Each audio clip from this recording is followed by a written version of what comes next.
Nasa wet market tayo ng Taguig Pinagsama. Ayan si Ate Mel. Wow, bibili sa Ate Mel ng alimasag.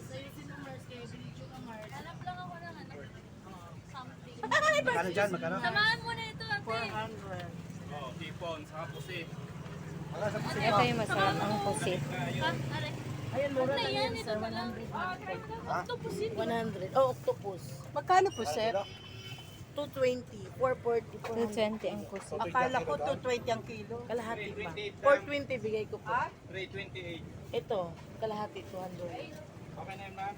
Wala pang malalaki dyan. Yaw ko eh. Wala, pili lang natin. Ito na lang naiwan. Yan, sir. Good size naman yan, sir. Hindi, 320 na lang daw, 328. Oh, ano?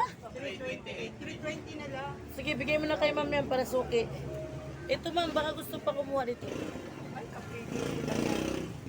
Ay, ito. Octopus, ma'am. Ano to po? Ano to, ate? Alimango live.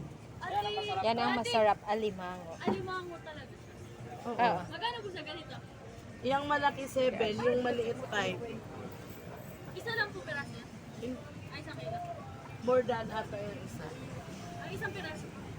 Nasa, depende sa laki. Merong 400 plus, may 300 plus. May 200 plus, gano'n. Yan ang favorite ni Ash, ang alimango. Kasi may kinilo kami dyan kahapon na bumili, as in malaki. Tatlo lang yung 1,225. Tatlong piraso. Malalaki. Wow.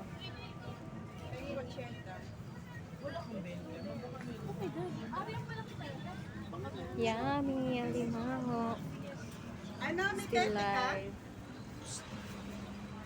Wala ate. May 20 ka? Wala sa akin yung bag ko. Nandun.